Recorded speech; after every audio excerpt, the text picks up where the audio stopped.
Hey guys, welcome back. Get yourself comfortable, pull the blankets up, adjust your pillow, and let your bodies sink into the mattress. Tonight we're going to wander through some of the quieter corridors of Roman history, the kind of stuff that textbooks love to gloss over, the administrative details, the political maneuvering, the strange little decisions that shaped one of the greatest empires the world has ever seen. And we'll start, as promised, with the Colosseum, but not the exciting parts. No. We're going to talk about the unfair matches, the ones that were rigged from the beginning, the ones that everyone knew the outcome of before a single sword was drawn. And then we'll drift into the political lives of some of the people who made those decisions. Because behind every spectacle in the arena, there was a politician somewhere pulling the strings. So let's begin with the Colosseum itself. The Flavian Amphitheater, as it was properly known, was completed in the year 80 AD under the Emperor Titus. His father, Vespasian, had begun construction about 8 years earlier, and the whole project was funded largely through the spoils taken from the siege of Jerusalem in 70 AD. Now, that's an interesting detail in itself, but we're not going to dwell on the military campaign tonight. Instead, let's think about what the Colosseum actually was in political terms. It was, at its core, a tool of governance. The emperors understood something very fundamental about managing large populations, which is that people who are entertained are people who are less likely to revolt. This wasn't a new idea even then. The Roman Republic had been staging public games for centuries before the empire was established, but the scale of the Colosseum changed things considerably. The arena could seat somewhere between 50,000 and 80,000 spectators, depending on which historian you ask and how they're measuring. The seating was arranged in a very deliberate hierarchy. The senators sat closest to the action, in the front rows. Behind them sat the equestrian class, the wealthy businessmen and minor nobility. Further up were the ordinary citizens, and at the very top, in the cheapest seats with the worst views, sat women and the lower classes. This seating arrangement was not accidental, it was codified in law. Augustus himself had established regulations about who could sit where, and these rules were enforced with varying degrees of strictness over the centuries. Now, let's talk about those unfair matches, because this is where things get quietly interesting in a way that's perfect for drifting off to. The games, or munera, as they were called when they involved gladiatorial combat, were not always the dramatic, evenly matched contests that movies would have you believe. In fact, a significant portion of the entertainment was deliberately one-sided. There were several categories of these uneven spectacles, and each served a slightly different political purpose. The first and most straightforward category was the execution. Condemned criminals, prisoners of war, and sometimes political dissidents were brought into the arena and killed in various ways. Sometimes they were simply exposed to wild animals, a punishment known as damnatio ad bestias. The condemned person would be led into the arena, often with minimal clothing and no weapons whatsoever. And then, lions, bears, leopards, or other dangerous animals would be released. The outcome was never in doubt. This was not a contest. It was a public execution dressed up as entertainment, and it served the dual purpose of disposing of criminals while simultaneously demonstrating the absolute power of the state. The message was unmistakable. If you defied Rome, this is what awaited you, and 50,000 people would watch it happen and cheer. The logistics of these events were surprisingly bureaucratic. There were officials whose entire job was to procure the animals, transport them across the empire, house them in underground chambers beneath the arena floor, and ensure they were sufficiently agitated to perform on cue. There were also officials responsible for maintaining records of the condemned, scheduling their executions to coincide with particular festivals or political events, and ensuring that the proper legal procedures had been followed before anyone was thrown to the beasts. It was all very organized, very methodical, and very Roman in its attention to administrative detail. The second category of unfair match involved what we might call mismatched gladiators. While many gladiatorial contests were indeed between fighters of roughly equal skill and equipment, there were occasions when the pairings were deliberately unbalanced. A heavily armed and armored fighter might be set against a lightly equipped opponent. A veteran of dozens of fights might face a novice. These mismatches served various purposes. Sometimes they were used to build up the reputation of a particular gladiator who was a crowd favorite. Sometimes they were used to punish a gladiator who had fallen out of favor with his owner or patron. And sometimes they were simply used to fill time between the more exciting events of the day.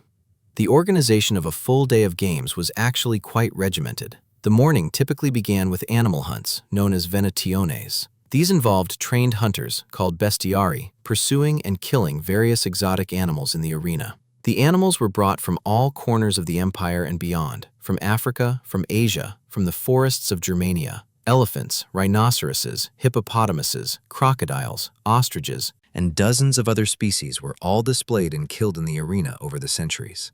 The midday period was usually reserved for the executions, the least glamorous part of the program. Many spectators actually left the arena during this period to have lunch and attend to other business. The afternoon was when the main gladiatorial combats took place, the headline events that drew the biggest crowds and generated the most excitement. But let's stay with those midday executions for a moment, because they reveal something important about the political nature of the games. The decision of who would be executed and how was often made at the highest levels of government. An emperor who wanted to demonstrate his piety might order the execution of a group of people accused of practicing a forbidden religion. An emperor who wanted to show his military strength might order the execution of prisoners of war from a recent campaign. An emperor who wanted to settle a personal grudge might arrange for a political rival to meet an unfortunate end in the arena, though this had to be done carefully to avoid the appearance of tyranny. And this brings us to some of the political figures who shaped these spectacles. Let's start with Augustus, because he really set the template for how the games would be used as a political tool for centuries to come. Augustus, born Gaius Octavius in 63 BC, was the grandnephew and adopted son of Julius Caesar.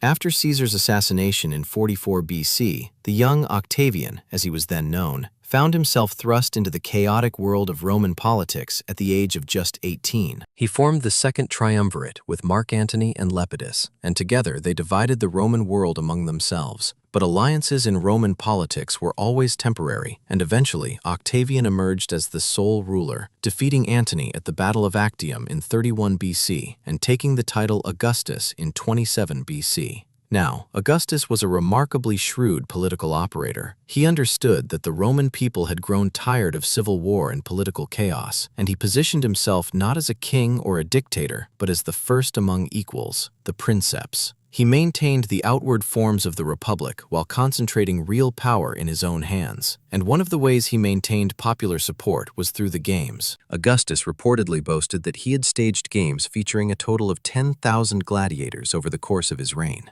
He also claimed to have presented 26 venationes, in which approximately 3,500 animals were killed. These numbers may be exaggerated, but they give you a sense of the scale he was operating at. Augustus also established many of the regulations that would govern the games for the next several centuries. He set rules about how often games could be held, who could sponsor them, how many gladiators could participate, and, as I mentioned earlier, where different social classes could sit in the arena. These regulations were not purely about entertainment. They were about controlling public gatherings, managing political rivalries, and ensuring that no ambitious senator or general could use the games to build a personal following that might challenge the emperor's authority. Let's pause on that last point for a moment, because it's really quite important. In the late Republic, before Augustus, ambitious politicians had regularly sponsored games as a way of currying favor with the public. Julius Caesar himself had done this to great effect, staging ever more elaborate spectacles to build his political reputation. Augustus understood the danger of this. If anyone could stage games, then anyone could use them to build political power. So he restricted the right to stage games to a select few and ensured that the most spectacular events were always associated with the emperor himself. This was a quiet, administrative decision, the kind of thing that doesn't make for exciting storytelling, but it was enormously consequential. It helped establish the principle that the emperor was the ultimate patron of the Roman people, the source of all public generosity, the father of the nation. Moving forward a few decades, we come to the Emperor Claudius, who ruled from 41 to 54 AD.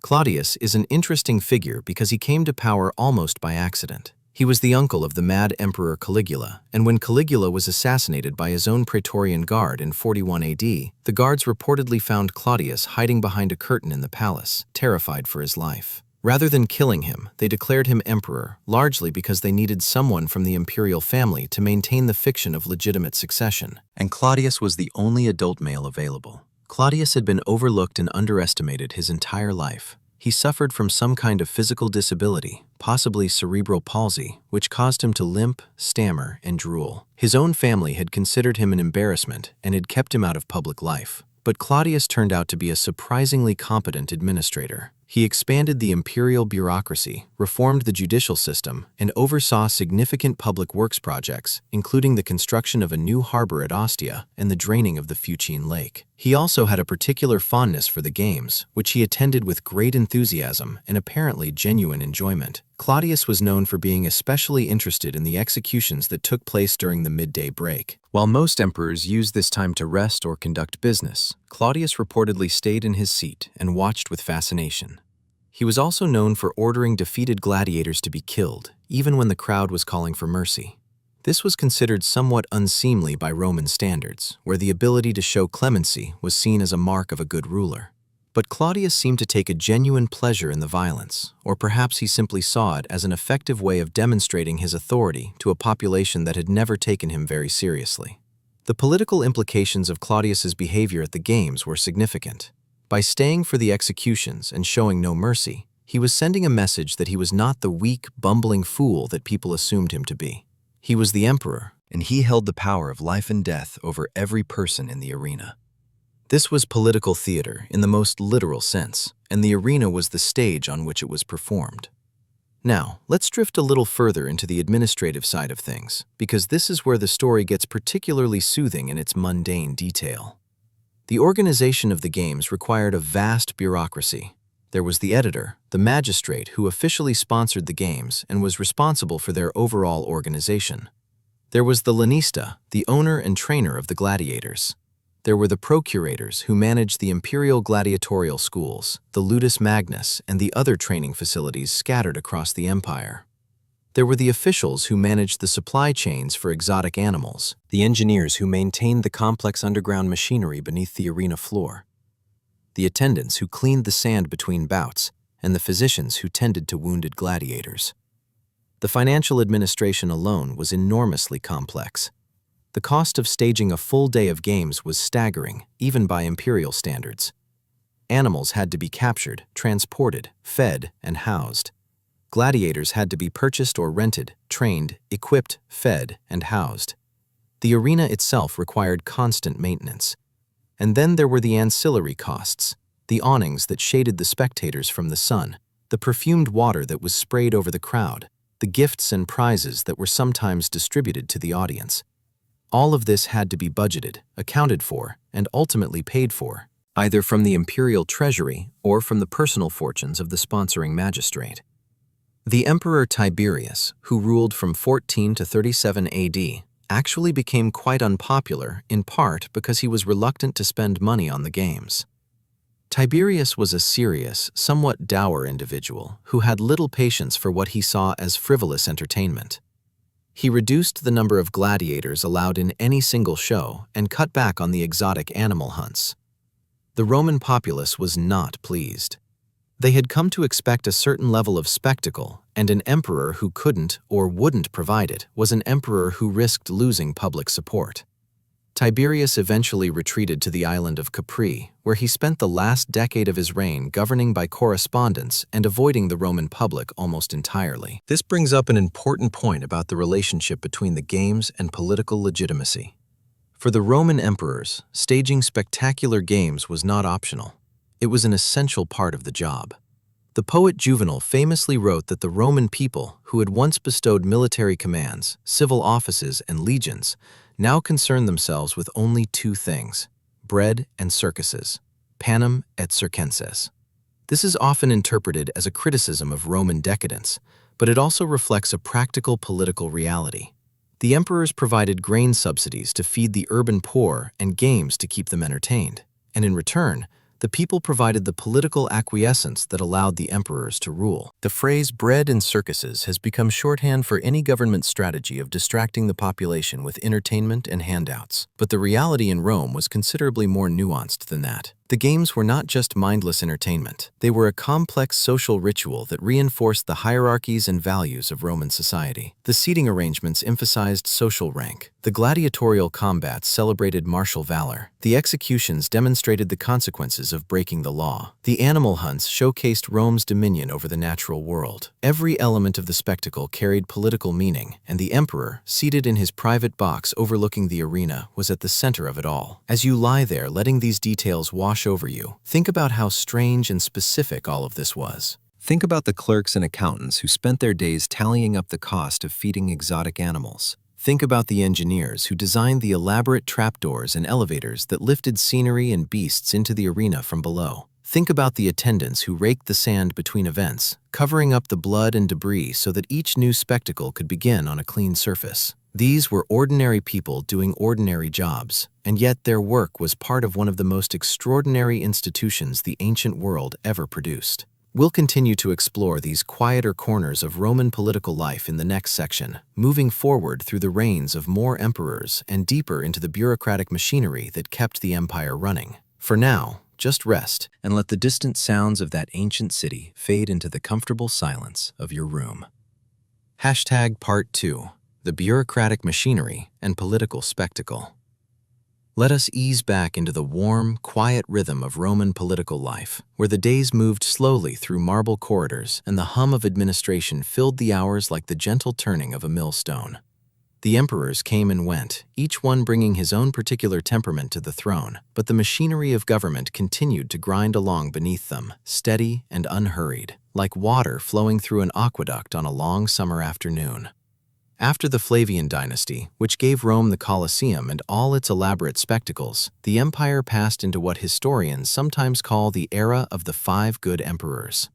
This is a rather generous title, and whether each of these men truly deserved it is a matter of some gentle debate.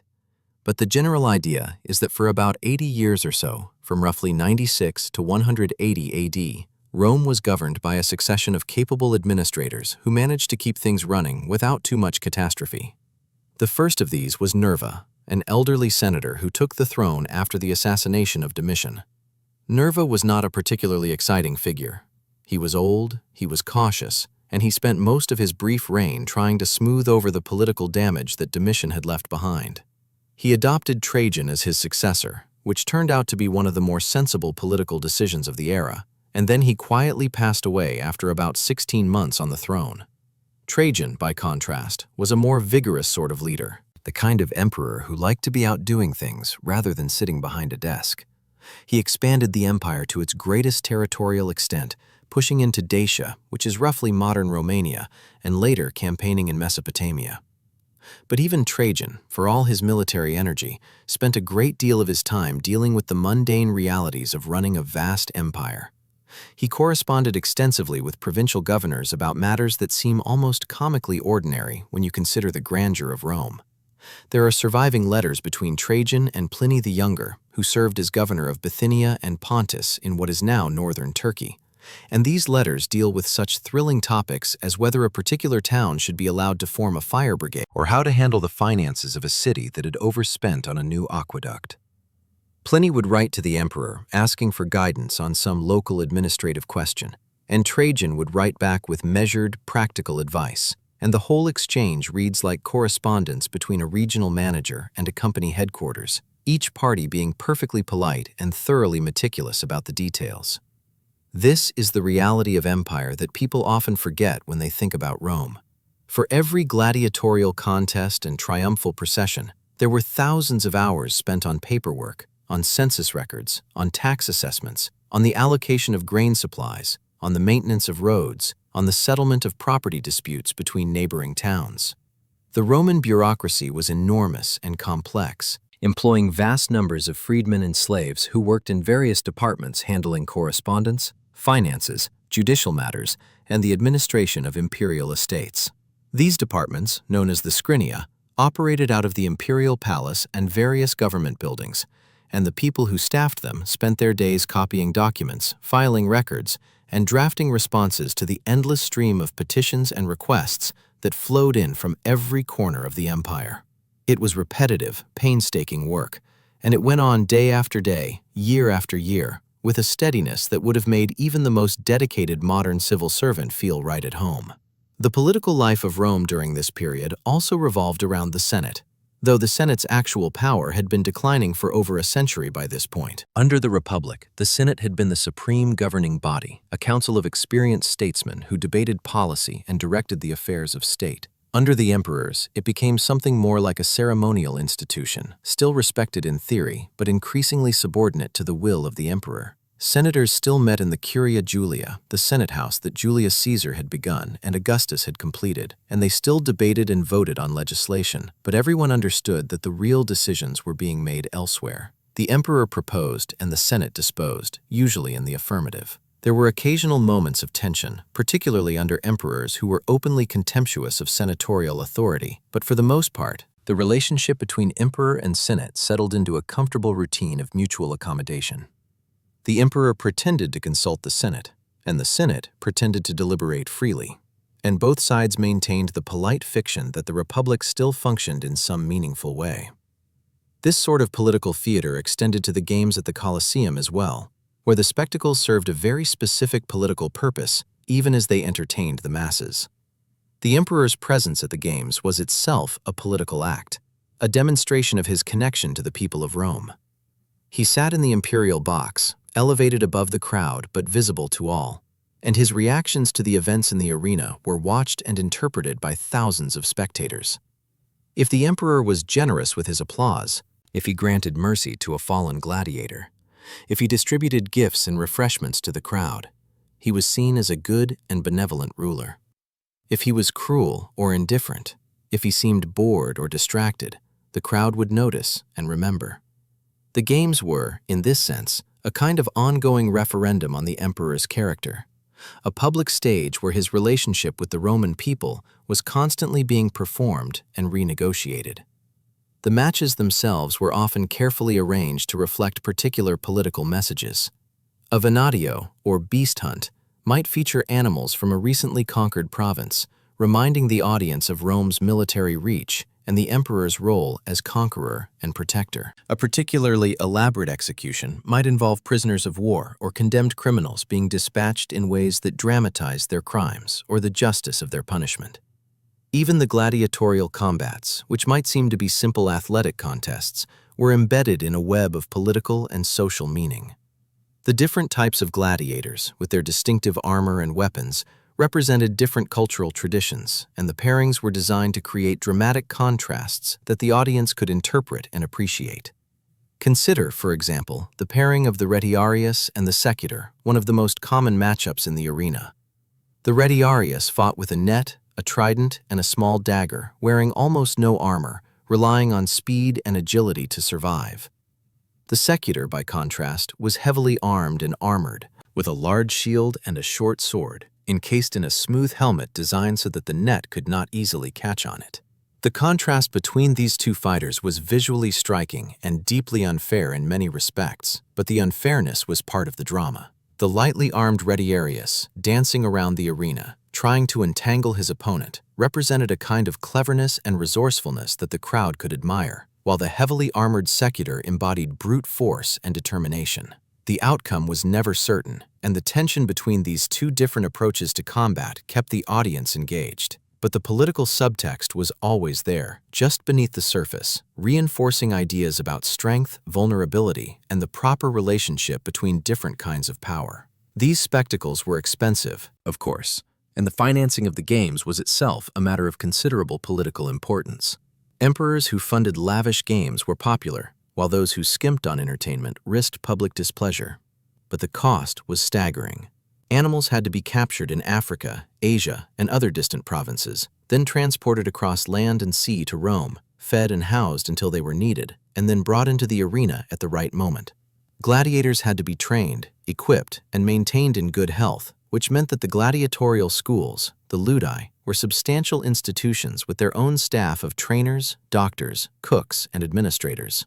The Colosseum itself required constant maintenance, from the awnings that shaded the spectators to the complex system of underground tunnels and chambers that housed the animals and machinery.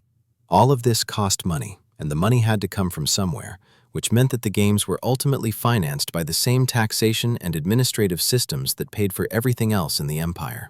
The logistics of taxation in the Roman Empire are, in their own way, as fascinating as any gladiatorial contest, though considerably less dramatic. The empire was divided into provinces, each governed by a senator or an equestrian appointed by the emperor, and each province was responsible for collecting taxes from its inhabitants and forwarding the revenue to the imperial treasury in Rome. The taxes took various forms, from direct levies on land and property to indirect taxes on commerce, inheritance, and the manumission of slaves. The collection process was often handled by private contractors, the publicani, who bid for the right to collect taxes in a given area, and then kept whatever they collected above the contracted amount, a system that created obvious incentives for overcharging and corruption. The empire tried various reforms over the centuries to make the system fairer and more efficient, but the fundamental challenges of collecting taxes from a vast and diverse population across an enormous geographic area never really went away. Tax records, census data, land surveys, property registers. These were the unglamorous foundations upon which the entire imperial edifice rested. Without them, there would have been no legions to guard the frontiers, no roads to carry trade and communication across the provinces, no aqueducts to supply the cities with water, and no games to entertain the populace. Every spectacle in the Colosseum, every exotic animal paraded before the crowd, every gladiator who stepped onto the sand, represented the end product of a long chain of administrative activity that stretched back through layers of bureaucracy to some clerk in a provincial office making entries in a ledger. Hadrian, who followed Trajan as emperor, was particularly attentive to these administrative details. He traveled extensively throughout the empire, visiting provinces that most emperors never saw, inspecting military installations, reviewing local government, and generally making sure that the machinery of empire was functioning properly. His travels took him to Britain, where he ordered the construction of the famous wall that bears his name, to Egypt, where he sailed up the Nile, to Greece, where he indulged his passion for Greek culture, and to countless other provinces and cities, each with its own particular problems and needs.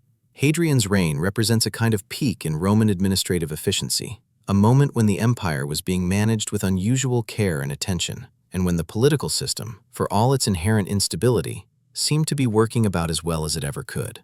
But even Hadrian's careful administration could not prevent the slow accumulation of problems that would eventually weaken the empire.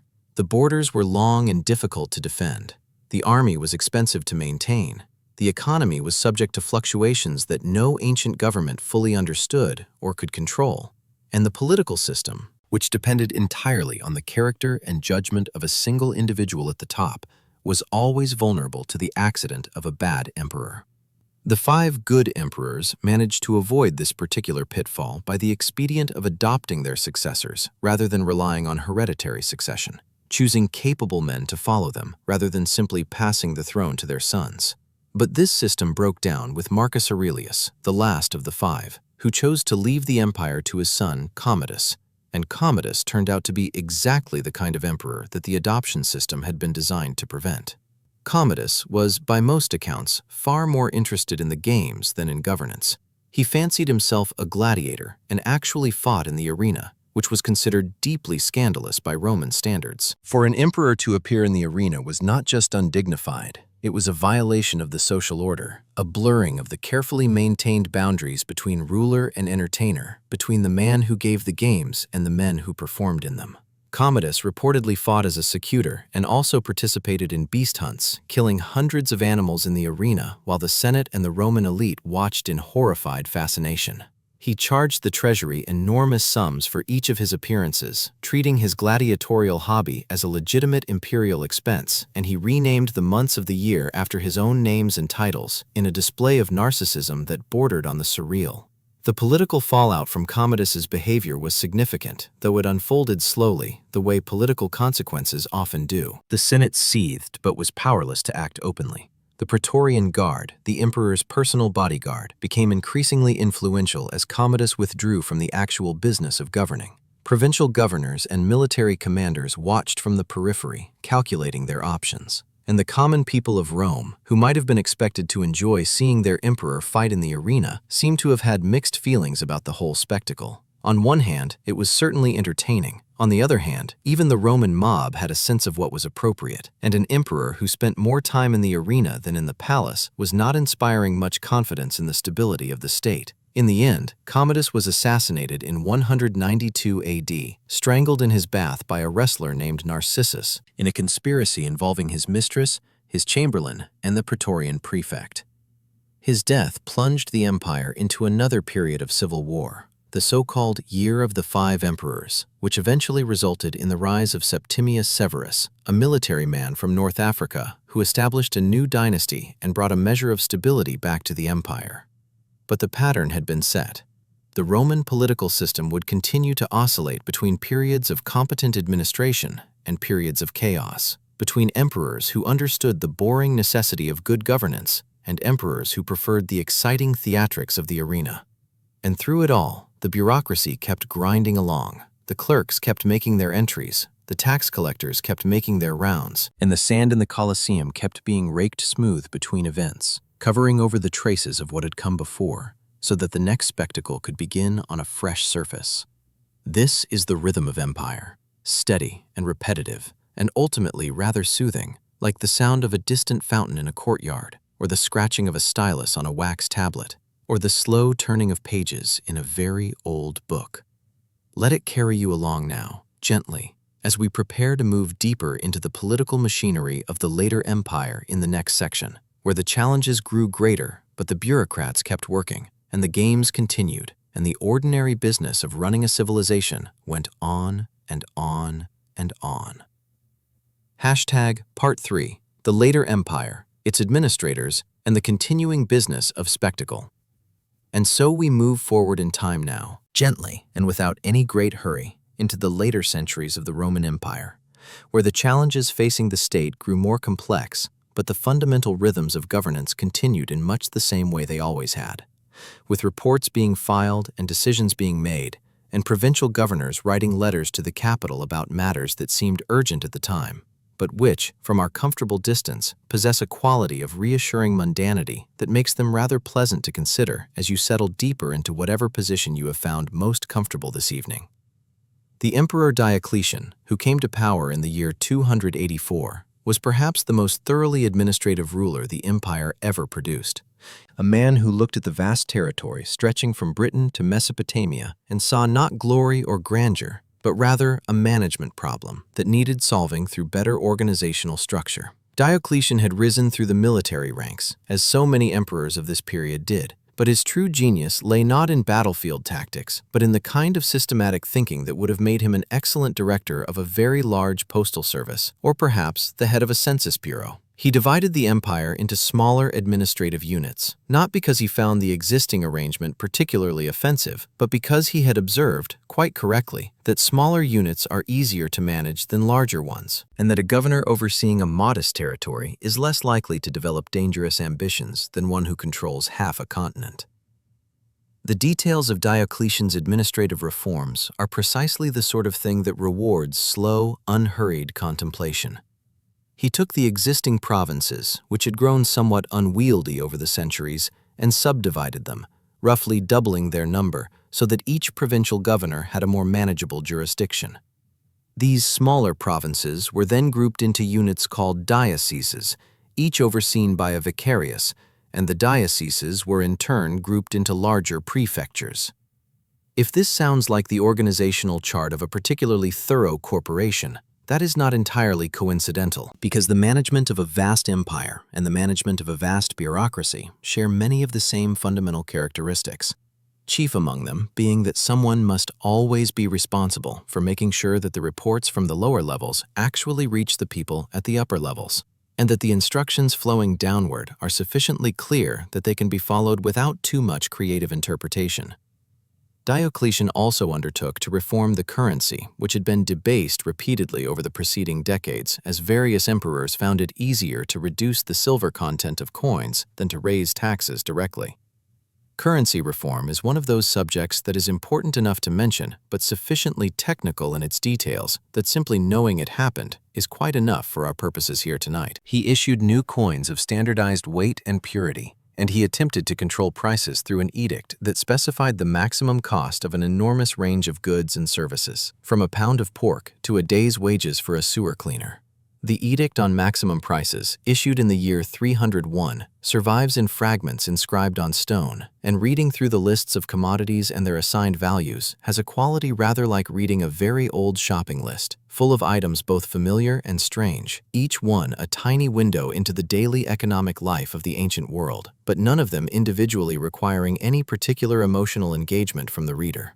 Meanwhile, throughout all of these administrative reforms, the games continued. The Colosseum still hosted its spectacles, though the character of those spectacles had evolved somewhat over the centuries. The venaciones, or animal hunts, remained popular, and these events had their own peculiar administrative requirements. Animals had to be captured in distant provinces, transported across land and sea, housed and fed upon arrival in Rome, and then managed during the events themselves, all of which required coordination among various officials, animal handlers, and logistics specialists.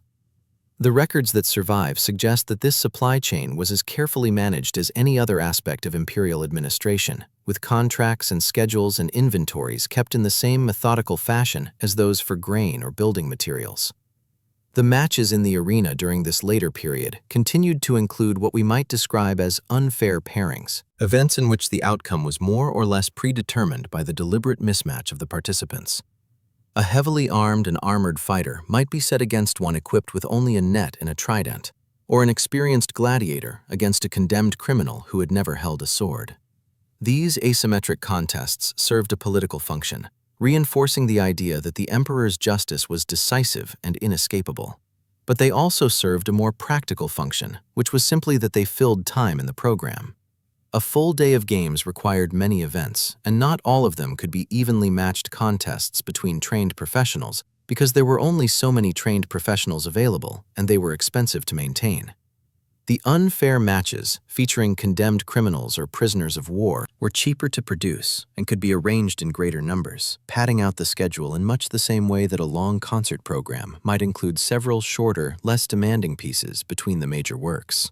The administrative records related to these events, where they survive, have the same dry, practical quality as all Roman bureaucratic documents. A certain number of animals were requisitioned. A certain number of condemned persons were transferred from prison to the amphitheater's holding cells. A certain quantity of sand was ordered for the arena floor. The awnings that shaded the spectators from the sun required maintenance and occasional replacement. The water systems that could flood the arena floor for mock naval battles needed to be kept in working order. Each of these details was someone's responsibility, and each was recorded somewhere, in some ledger or report that may or may not have survived the intervening centuries, but which, at the time, represented the ordinary working life of an ordinary functionary doing an ordinary job. Let us stay with this theme of ordinary administration for a moment longer, because there is something genuinely restful about it. The later Roman Empire is often described in terms of crisis and decline, and it is true that the political and military challenges facing the state in the 3rd, 4th, and 5th centuries were considerable. But beneath the dramatic events, beneath the usurpations and the barbarian invasions and the theological controversies, the everyday business of governance continued with a steadiness that is easy to overlook, but which deserves recognition. Tax assessments were updated. Roads were repaired, or at least reports were filed about the need to repair them. Aqueducts were maintained. Court cases were heard and judgments rendered. Provincial officials corresponded with one another about matters of mutual concern, using a postal system that, while not always reliable, functioned well enough to keep the various parts of the empire in communication with one another most of the time. Constantine, who ruled from 306 to 337, is remembered primarily for two things: his conversion to Christianity and his founding of Constantinople as a new Eastern capital. Both of these were significant developments, certainly, but the daily business of his reign involved the same kinds of administrative decisions that had occupied his predecessors. He issued laws and edicts on a wide range of subjects, from the regulation of markets to the duties of municipal officials to the proper treatment of slaves. Many of these laws were collected in the Theodosian Code, compiled about a century after Constantine's death, and reading through them gives one a sense of a government that was deeply, almost obsessively concerned with getting the details right, even when the larger picture was becoming increasingly difficult to manage. Constantine also continued the tradition of providing games and spectacles for the populace, though his personal feelings about gladiatorial combat appear to have been somewhat conflicted. He issued a rescript in the year 325 that expressed disapproval of gladiatorial shows, suggesting that condemned criminals should be sent to the mines rather than to the arena. But the enforcement of this order was inconsistent at best, and gladiatorial combat continued in various forms for some decades afterward. The animal hunts and the public executions in the arena proved even more durable, continuing well into the 5th century. The machinery of spectacle, like the machinery of administration, had a momentum of its own that was difficult to stop even when the people at the top expressed a desire to do so. The political events of the 4th century have a certain repetitive quality that lends itself well to our purposes here. Emperors succeeded one another, some through orderly succession and others through military coup.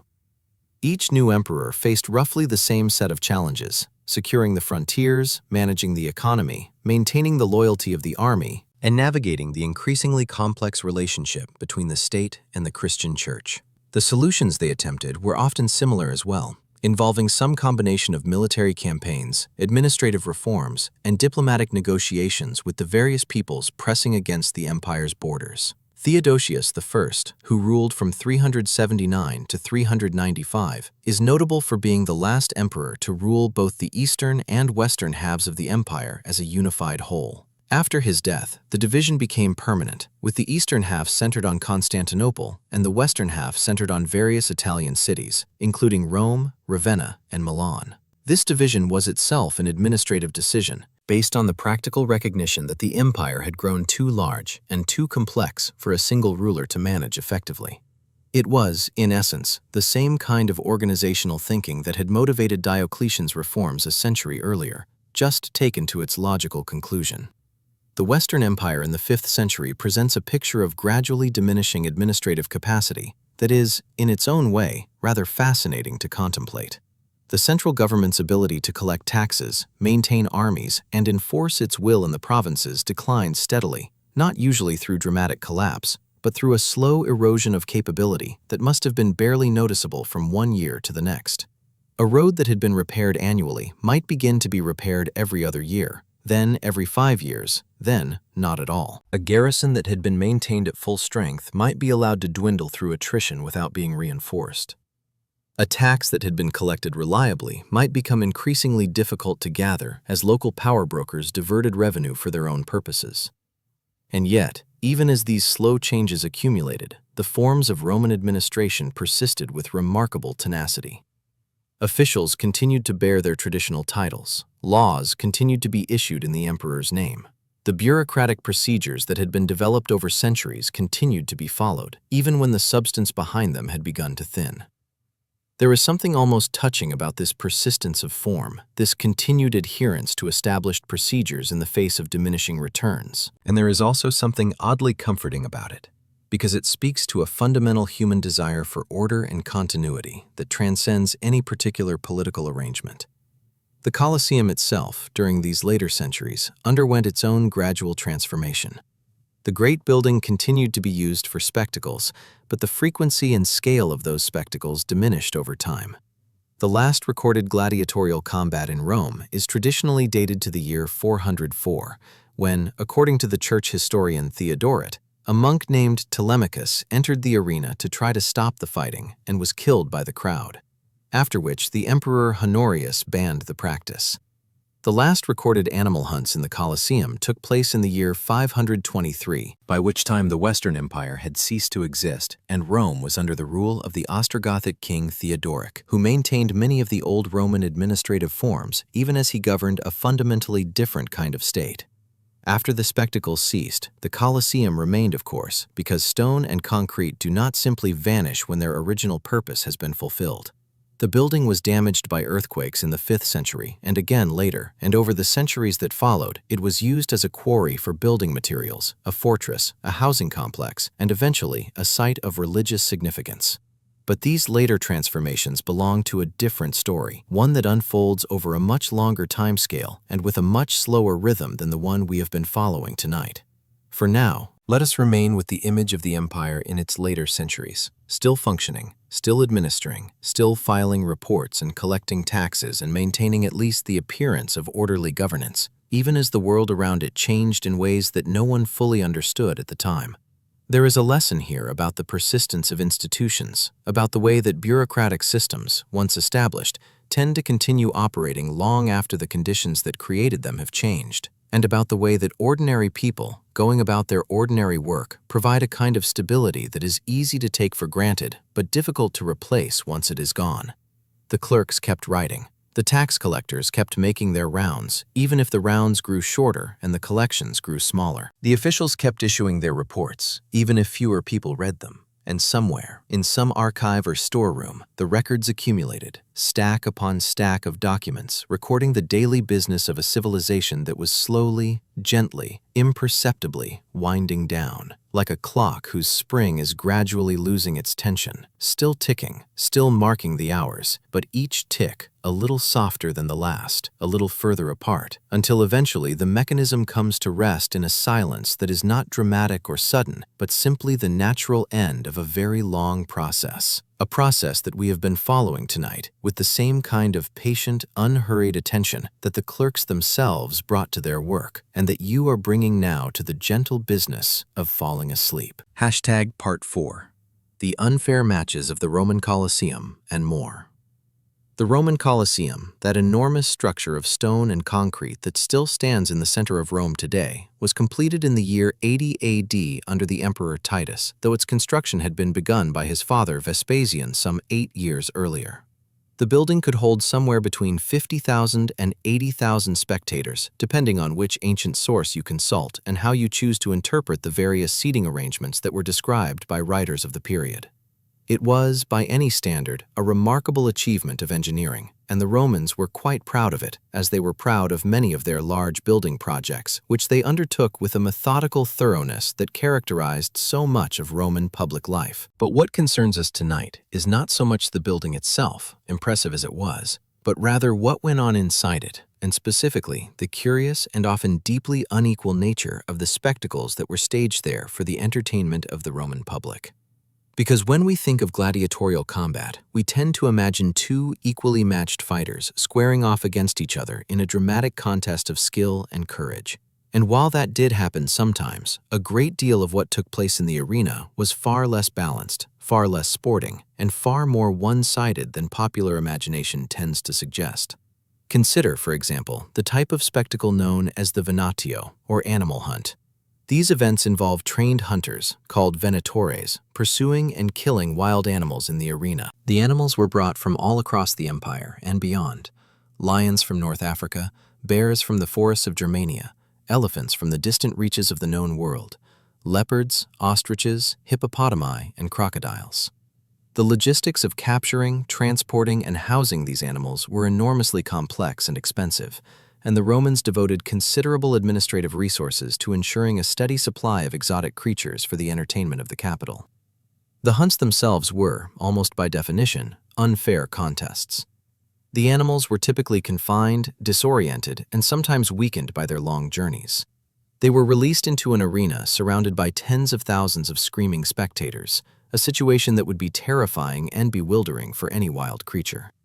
The hunters, meanwhile, were armed with spears, bows, and other weapons, and they had the advantage of training, preparation, and the ability to retreat behind barriers if things went badly. Sometimes the animals were tethered or had their movements restricted in other ways. The outcome was rarely in doubt. The animals were there to die, and die they did, in enormous numbers. During the inaugural games of the Colosseum, which lasted for 100 days, ancient sources tell us that approximately 9,000 animals were killed. The Emperor Trajan, celebrating his victory in the Dacian Wars in the early 2nd century, is said to have staged games in which 11,000 animals perished over the course of 123 days. These numbers may be exaggerated.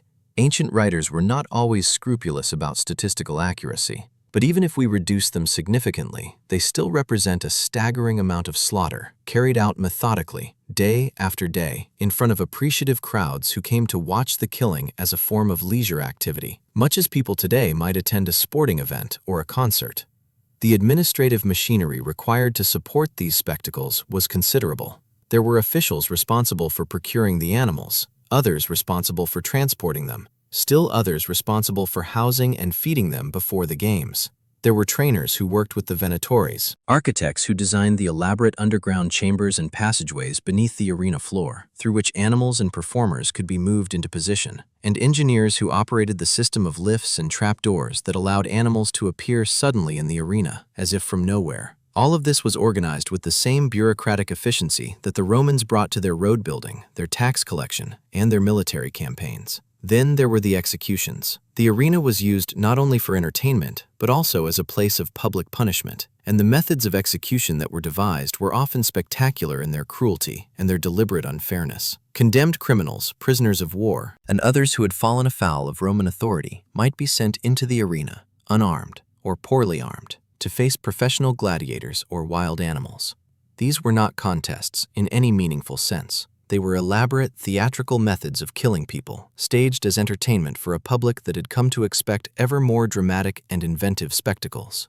One particularly grim category of arena execution involved what the Romans called fatal charades, in which condemned prisoners were forced to act out scenes from mythology that happened to end in the death of the character they were portraying. If the myth called for someone to be torn apart by wild beasts, or consumed by fire, or killed in some other dramatic fashion, then the prisoner would be made to enact that scene, with real and fatal consequences. The Roman poet Martial describes several of these spectacles in his work on the games, noting them with a kind of detached fascination that tells us something about the cultural attitudes of the time.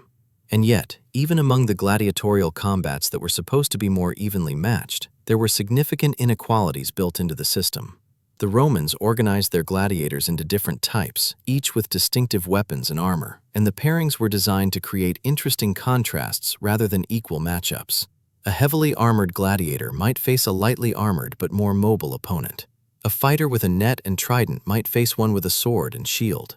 The idea was to create a dramatic spectacle, not necessarily a fair fight, and the different combinations of weapons and armor meant that some types of gladiators had systematic advantages over others in certain pairings.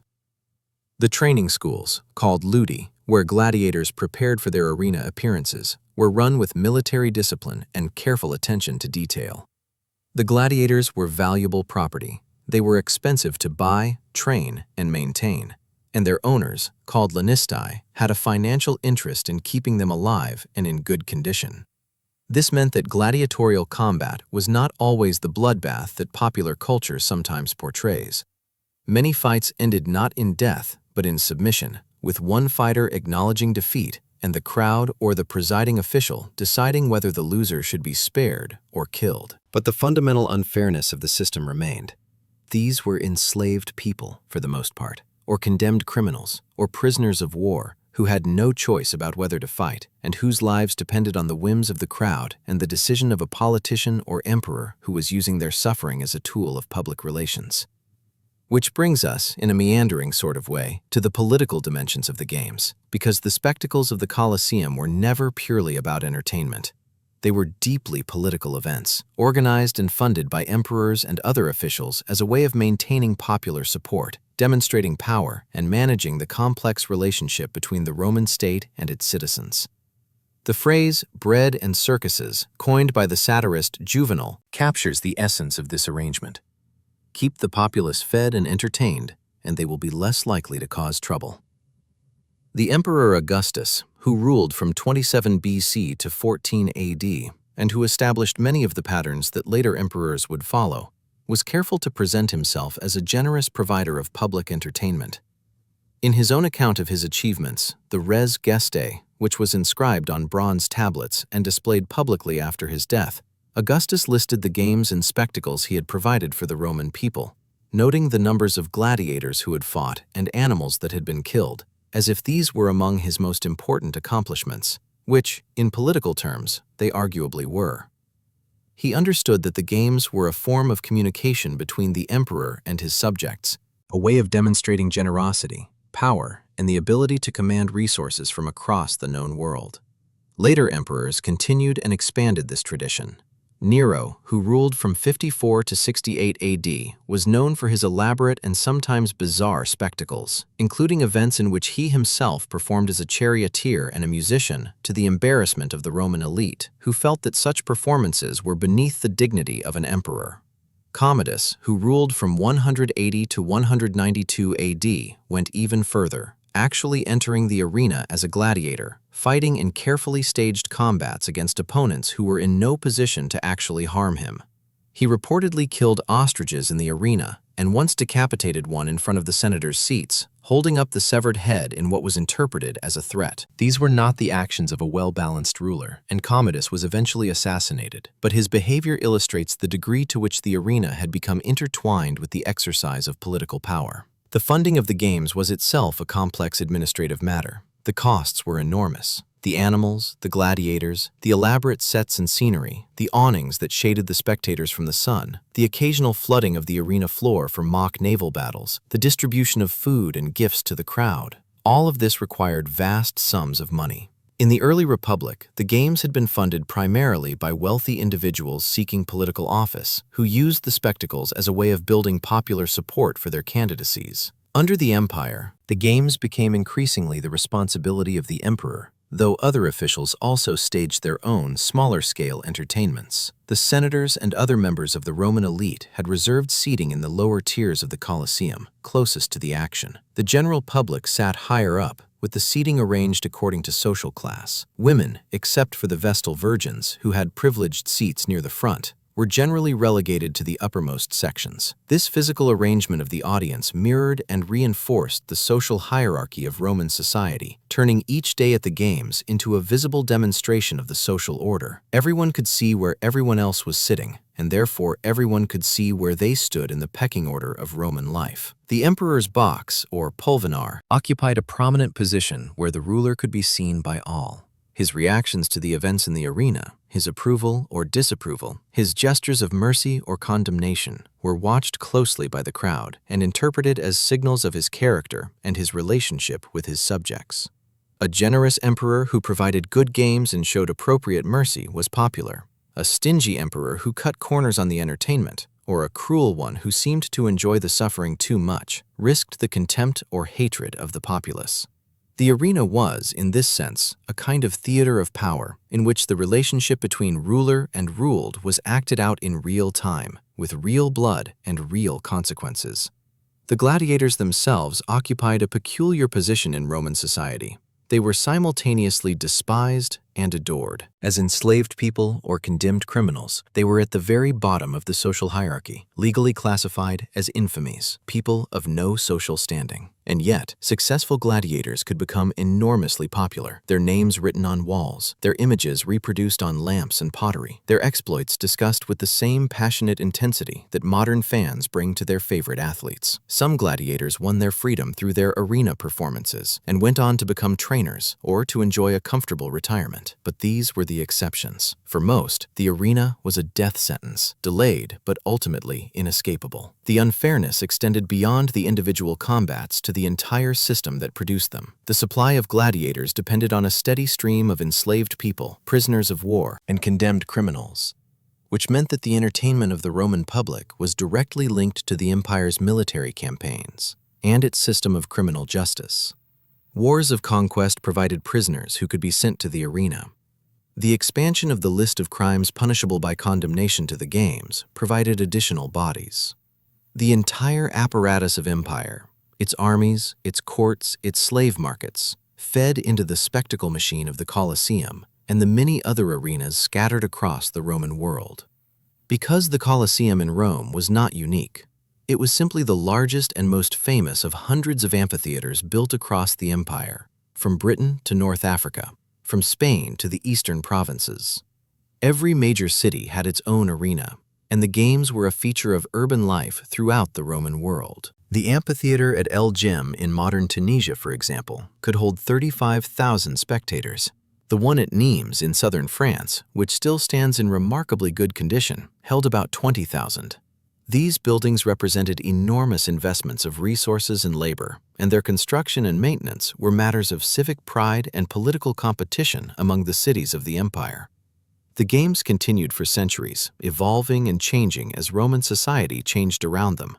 Gladiatorial combat was eventually banned by the Emperor Honorius in 404 AD, according to tradition prompted by the martyrdom of a monk named Telemachus, who entered the arena to stop the fighting and was stoned to death by the angry crowd. Animal hunts continued for some time after that, with the last recorded venatio in Rome taking place in 523 AD.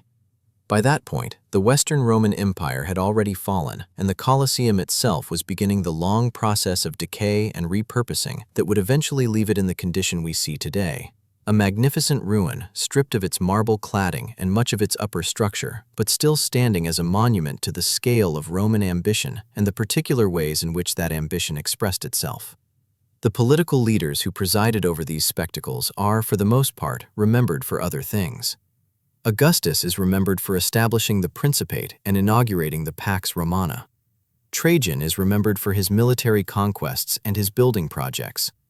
Hadrian is remembered for his wall in Britain and his travels across the empire. The games they sponsored, the thousands of animals they slaughtered, and the hundreds of gladiators whose deaths they oversaw are treated as footnotes, details of an alien cultural practice that we acknowledge but do not dwell upon. And that is perhaps as it should be, because dwelling on these things too intently would make for a rather disturbing evening, and our purpose tonight is not to disturb but to soothe, not to agitate the mind but to let it settle into that comfortable, drowsy state where thoughts become softer and less distinct, where the sharp edges of historical detail blur into a gentle murmur of facts and observations that require no response, no judgment, no emotional engagement, just the quiet awareness that these things happened a very long time ago, in a world that was very different from our own, and that the people who participated in them, the emperors in their boxes, the crowds in their tiered seats, the gladiators in the sand, are all long since gone, their passions and their fears dissolved into the great silence of the past, leaving behind only stones and stories, fragments of a civilization that burned with extraordinary intensity for a few centuries, and then gradually dimmed, as all things eventually dim, as the light dims now at the edges of your awareness, as the details of what you have been hearing begin to fade and soften, as the steady rhythm of these words carries you further and further from the bright, noisy arena of waking life and closer to that quiet, dark, peaceful place where sleep is waiting, patient and unhurried, ready to receive you whenever you are ready to let go.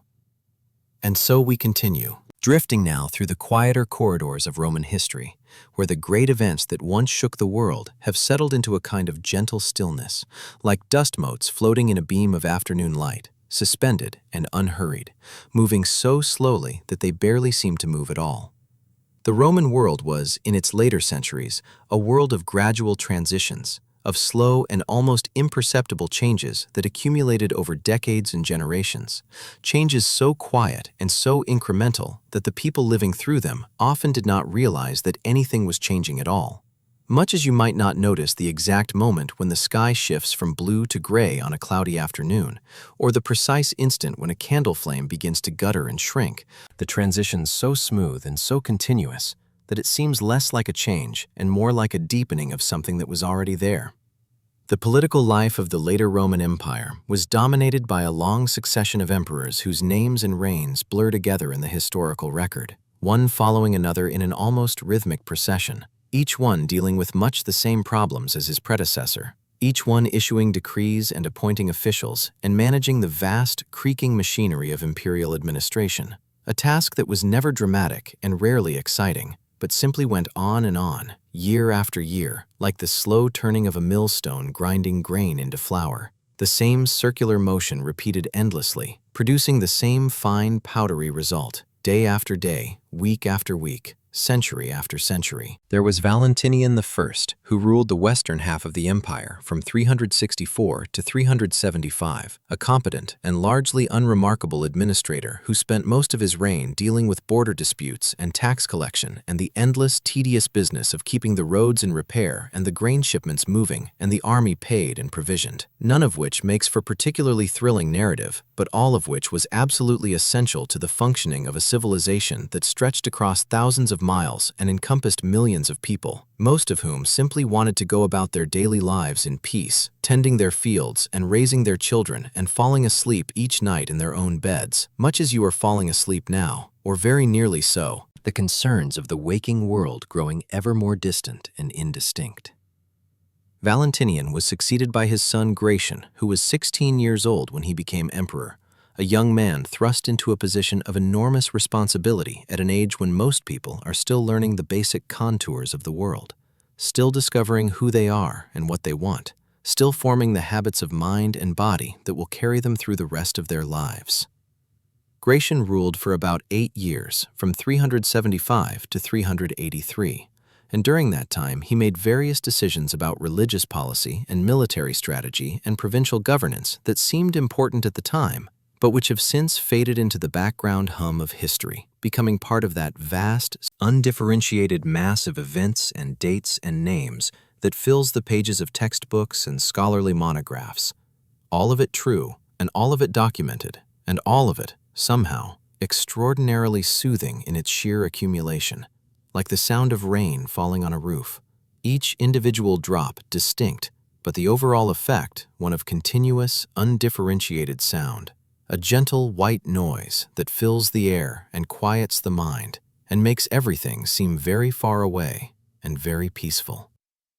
After Gratian came Theodosius, sometimes called Theodosius the Great, who ruled the eastern half of the empire, and then, for a brief period near the end of his life, the whole of it, reuniting the two halves under a single ruler for the last time in Roman history. Theodosius is remembered primarily for making Christianity the official state religion of the Roman Empire, a decision that had enormous consequences for the centuries that followed, but which, at the time, was simply one more administrative decree among many, one more edict issued from one more imperial palace, written on parchment and sealed with wax and dispatched by messenger to the far corners of the empire, where it was received and read and filed away with all the other edicts and decrees and official pronouncements that accumulated in the archives of provincial capitals, stacks and stacks of documents recording the slow, methodical, deeply unexciting business of governing a vast empire, the kind of business that generates enormous quantities of paperwork and very little drama, the kind of business that is, in its own quiet way, profoundly conducive to sleep.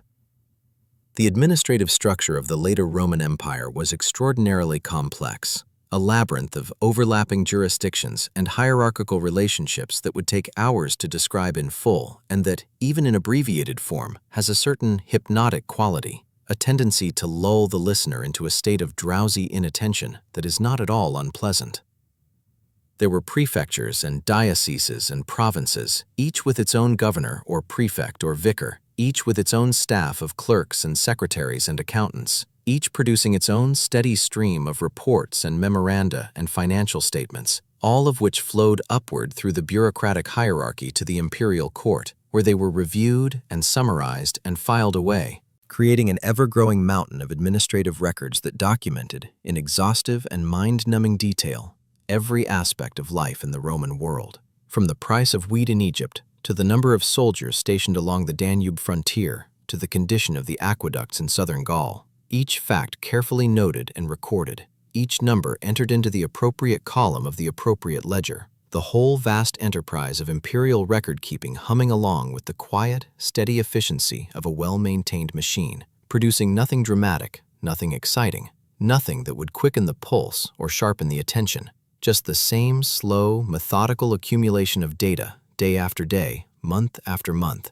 the kind of work that is important, but deeply, profoundly, almost magnificently boring, the kind of work that makes the eyelids heavy and the breathing slow, and the mind drift towards softer, quieter places. The Council of Nicaea, which took place in 325 under the Emperor Constantine, was one of those events that historians consider enormously significant, but that, in its actual proceedings, was characterized by the same kind of slow, methodical deliberation that characterized most Roman administrative processes.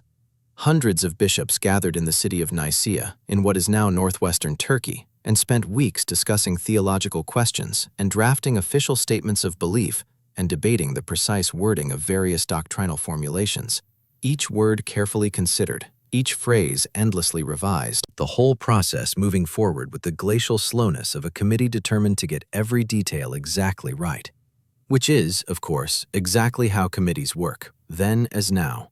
The discussions going round and round, the same points being made and remade, the same objections being raised and addressed, the same compromises being proposed and proposed again in slightly different form, until eventually, after what must have felt like an eternity of deliberation, a consensus was reached and a document was produced, and everyone went home, exhausted and relieved, to resume the ordinary rhythms of their ordinary lives. The fall of the Western Roman Empire, which is traditionally dated to the year 476, when the last emperor, a young man with the curiously apt name of Romulus Augustulus, Romulus being the legendary founder of Rome and Augustus being the title of its first emperor, so that the last emperor bore in his name the echoes of both the city's mythical beginning and its imperial glory, was deposed by a Germanic chieftain named Odoacer, was not the sudden, dramatic collapse that popular imagination sometimes envisions, but rather the quiet conclusion of a long, slow process of decline that had been underway for generations, a process so gradual and so incremental that it was more like the ebbing of a tide than the breaking of a dam, the water receding so slowly that you could watch it for hours and barely notice any change, the shoreline shifting inch by inch, grain of sand by grain of sand, until eventually you looked up and realized that the water was very far away indeed, that the beach stretched out before you in a vast empty expanse, smooth and featureless and still, with no sound but the distant murmur of waves and the soft whisper of wind over sand, a landscape of perfect, unbroken tranquility. Odoacer himself was not a particularly dramatic figure. He ruled Italy for about 17 years, from 476 to 493, governing with a quiet competence that attracted little attention and generated little controversy. He maintained many of the existing Roman administrative structures, kept the same officials in their posts, continued to collect the same taxes and maintain the same roads, and enforce the same laws, so that the transition from Roman rule to Germanic rule was, for most people living in Italy at the time, bare noticeable. A change of management rather than a change of civilization. The kind of transition that happens so smoothly and so quietly that it passes almost without comment, like the transition from one season to the next, or from waking to sleeping. The boundary between the two states so blurred and so indistinct that you cannot say with any certainty exactly when one ended and the other began. Only that at some point, without your quite realizing it, the change had occurred, and you found yourself in a different place, a quieter place, a place where the cares and concerns of the previous state no longer applied, where everything was soft and still and deeply, profoundly peaceful. Odoacer was eventually overthrown by Theodoric the Great, king of the Ostrogoths, who invaded Italy in 489 and spent 4 years gradually conquering the peninsula, a process that involved a great deal of marching back and forth across the Italian countryside, setting up camps and breaking them down, negotiating with local officials, and besieging various fortified towns, all of it unfolding at the measured, unhurried pace that characterized most military campaigns in the ancient and medieval world, when armies moved at the speed of walking men and supply wagons drawn by oxen, covering perhaps 15 or 20 miles on a good day, stopping each evening to make camp and cook their meals and tend to their equipment and settle down for the night, the whole army gradually falling quiet as darkness settled over the landscape, the campfires burning low, the sentries walking their slow, repetitive circuits around the perimeter. The only sounds, the rustling of the wind in the grass, and the occasional soft murmur of men talking quietly in their tents, voices growing lower and slower as sleep overtook them one by one, each man surrendering to the same gentle, irresistible force that pulls you now toward the quiet darkness at the edges of consciousness. Theodoric ruled Italy from 493 to 526, a reign of more than 30 years during which he proved himself a capable and largely benevolent ruler, maintaining public buildings, supporting scholars and artists, and administering justice with a fairness that earned him the respect of both his Gothic followers and the Roman population they governed. He built a magnificent mausoleum for himself in Ravenna, a solid, circular structure of stone that still stands today, its thick walls and heavy dome speaking of permanence and stability, of a desire to endure beyond the transient concerns of daily life, to leave behind something solid and lasting in a world where so much is fleeting and impermanent, where empires rise and fall, and civilizations bloom and fade, and the great dramas of history play themselves out and are eventually forgotten, replaced by newer dramas that will themselves be forgotten in their turn.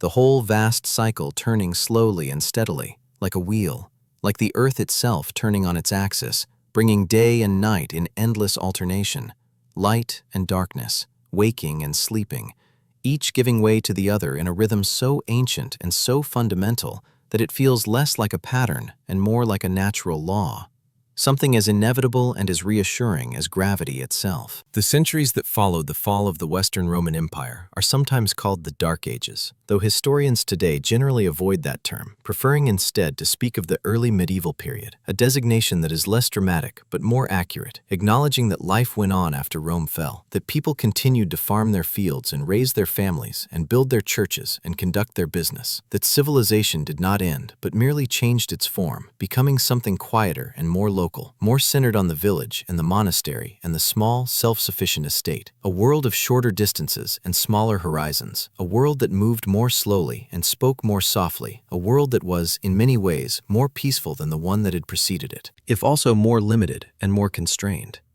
A world where the great ambitions of empire had given way to the modest, comfortable rhythms of agrarian life, the planting and harvesting of crops, the tending of livestock, the slow passage of seasons marked by festivals and fasts, and the ringing of church bells, calling the faithful to prayer at regular intervals throughout the day. A sound that carried across the quiet countryside like a gentle summons, not urgent, but persistent, reminding those who heard it that time was passing, that the day was advancing, that evening was approaching, that soon it would be time to rest. And rest did come, as it always does, as it is coming now, settling over you like a soft blanket, like the quiet that settles over a landscape at dusk, when the birds have stopped singing and the wind has died down and the last light is fading from the sky, leaving behind a world of soft shadows and gentle silence, a world where everything is still and everything is calm and there is nothing that needs to be done, nothing that needs to be decided, nothing that needs your attention or your effort, only this quiet, this peace, this slow, steady drift toward the deep, restorative darkness of sleep. The Roman Empire, with all its grandeur and all its complexity, with its emperors and its gladiators, and its senators and its slaves, with its roads stretching across continents, and its aqueducts carrying water across valleys, and its legions marching toward distant frontiers, all of it has dissolved now into a kind of gentle murmur, a background hum that grows softer and softer as you sink deeper and deeper into stillness.